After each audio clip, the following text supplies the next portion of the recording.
Hey guys, what's up? How y'all doing? I'm here to give you guys a recap on the new episode of Dragon Quest The Adventure of Dai, which is on episode 26, or Dragon Quest Dai no Daai Boken, which is on episode 26. Now, this episode right here looks really nice and slick, and when it comes to certain people doing these kinds of things, it's pretty crazy, And you know what? I'm really glad things kind of didn't go the way I thought it would be, but it is what it is. Call me crazy Milanakis for putting out a vague thing on that, so if anything else, let's just get this started.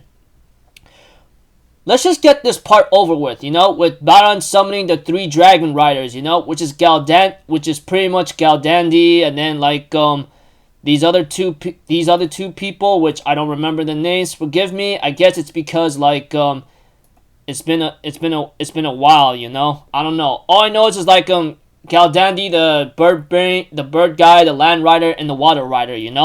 We have to it that Baron says ends up telling them that my son Dino is alive. What I did, I need to get him back. And we get to see to it that he's trying to recuperate himself.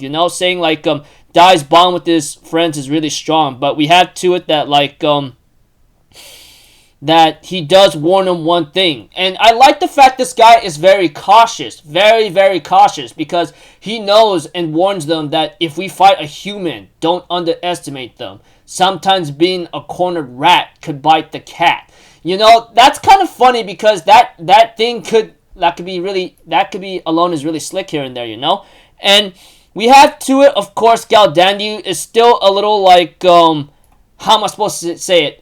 Overconfident and arrogant, and one of the dragon riders, warns Galdandi, let me tell you this, okay? I'm really gonna tell you this right now, straight up, that we shouldn't underestimate them. The reason why we became undefeated in the first place is Baron's overcautionary measures, I mean, as strong as Baron is, having to take great precautionary measures is what makes a leader or a captain so great.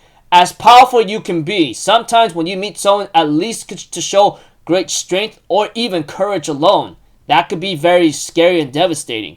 We have to it that Baron ends up recuperating and looks at the waters, and he ends up talking about his wife, saying Soola, I will get our son back from those filthy humans, And we have to it that Crocodile Dai Dino, along with Popp, Gome-chan, Leona, and Merle, I think, along with her grandmother, ends up going to a castle and asks for some help, saying talking about the situation, what happened, and the king understands. But when it comes to the memories, trying to get the memories back, that is beyond his skill, or something that's beyond his specialty, Whatever the case may be, he does see the young girl named Merle and ends up telling her, hey, I'm going to tell you this. You're going to have a great amount of power inside you, but do not resent it, Treasure it and understand it, that this power will really help you out in the future. Keep that in mind, okay? And we have to it, Merle understands, and she says that there's actually nasty energies that matches Baron's power, and it's coming right now. We have to it that they locked Dai in a dungeon, which is really sad and messed up. But they are trying to make sure that Dai does not get captured by Baron, while he ends up screaming and crying, with his memories gone. But Crocodile warns these guys, I'm gonna tell you guys right now. Do you understand when it comes to a fledgling or a hatchling? The moment they see a parent or something, they'll think that's the moment they see someone that's like a parent, they'll take that parent, For example, if Baron shows up in front of Dino or Dai right now, he would think that's his father, and later on,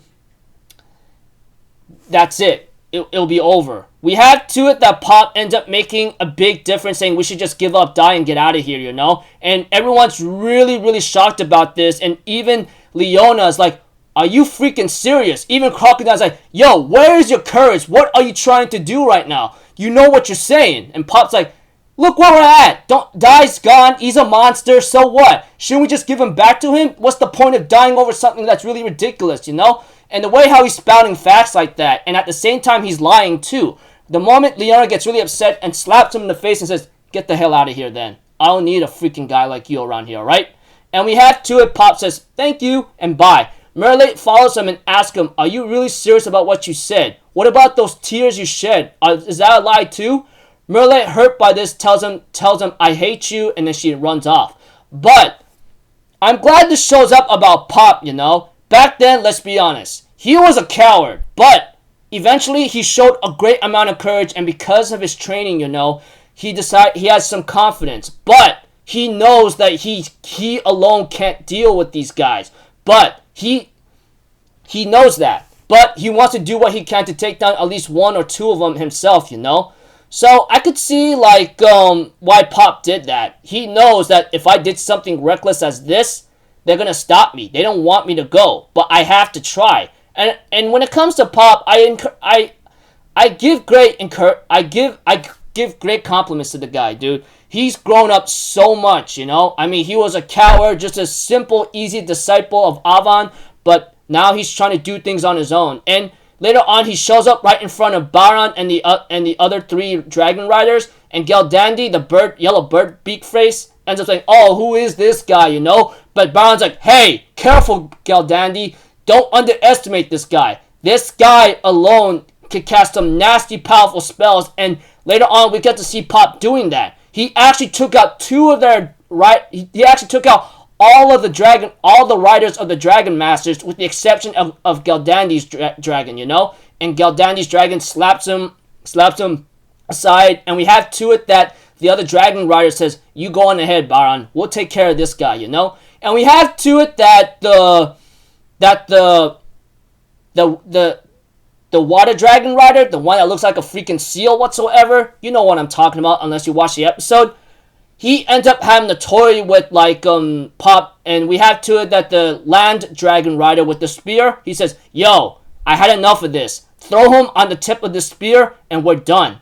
Let's get this over with. We have to it that the guy follows the direction and throws Popp over there, but unfortunately, we have to it that Galdandi decides to mess with him a little bit more. And we have to that Popp's like, this hurts, can you just kill me already? And he says, yeah, I'll grant you that wish since you asked nicely, but that was a trick. We have to it that Popp allows the dragon to bite his hand, and Popp uses a spell to blow its head off. And I'm like, oh wow, I gotta give Popp great encouragement, man. I mean, if Popp didn't really say the spell right away, that would be a goodbye to an arm, because he literally put his freaking arm in the dragon's mouth and blasted his head off with the spell. I'm like, oh my gosh, man, you are one crazy motherfucker, you know that? But, as they say, even the Dragon Riders really look at Popp's strength and said, even the cornered rat could bite the cat, I'm like, oh my gosh. I just love that freaking saying right there, Sometimes when you are really at your edge, or you're stuck at somewhere where you are trapped, you're most likely to show a great amount of strength, which Popp shows right now. And we had to that Popp ends up getting attacked by a couple feathers by Galdandi, the bird dragon rider, yellow bird dragon rider. He ends up being upset about his friend Rudy or something, And Popp tells him, why the heck are you crying over a dragon? You're the one that killed thousands of humans. And Galdani's like, hold up, this guy's my best friend, and I don't understand why you make a comparison to filthy humans. Let me know, time to know your place, you little pathetic punk. He ends up throwing a couple feathers at Popp, one that drains his magic and one that drains his stamina. And we have two that he torments Popp so much, and that he's getting ready to kill him. Unfortunately, because of Galdandi's stupidity and his overconfidence and arrogance of his attitude and behavior, this gave enough time for someone else to save Popp, and that is Hunkero. I am so glad that he's not out of the story. I mean, the guy might have been busy to try to figure out what the hell is going on, but he showed up right on time to save Popp, and Popp, even though he's grateful, says, ah, man, being saved by you, you are the last man I want to be saved, And Hunkero's like, sorry to disappoint you, mate. And then we have to it that the Dragon Riders can only stare on in total shock right now. And we have to it that Hunkero and Popp get ready to work together to take on freaking the Dragon Riders, And preview next episode and the new ending song, which is really nice. I'm not going to talk much about that. preview of next episode looks really fun. I'm really looking forward to it, you know. Anyways, I thought the episode was really nice and slick, you know, and I'm really enjoying the series as much as every week, you know. I mean, like, when it comes to toy animation, I know they make a lot of crazy series when it comes to long-running series, you know. Make that example, One Piece, you know. They're doing so well on that series, even though there's a lot of bad pacing and filler in it. But, you know, when it comes to Dragon Quest Dai no Daai Boken or Dragon Quest The Adventure of Dai, I'm really starting to love the series very much, and I really am appreciating and loving the fact that the voice actor is doing a very good job, you know. As for Popp, I give the guy a big amount of credit, you know. I had a gut feeling in myself, and I'm pretty sure a lot of people must know it too, that Popp was lying in order to fight the Dragon Riders himself. At least he could buy enough time or even take down one or two of them. Unfortunately, he's unable to, but Hyunkuro shows up right in the nick of time to save Popp from certain death, you know.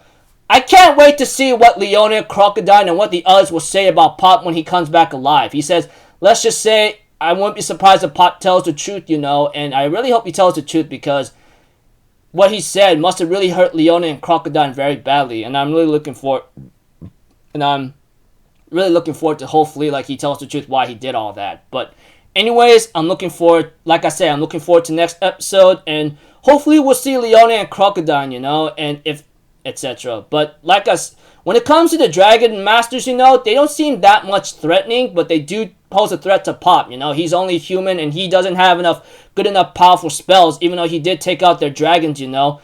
It doesn't mean he really stood a chance in the first place since he's a magician. And we all know magicians in Dragon Quest, you know. They're very good at casting spells, but that's their only specialty. When it comes to close combat, you know, it's total game over.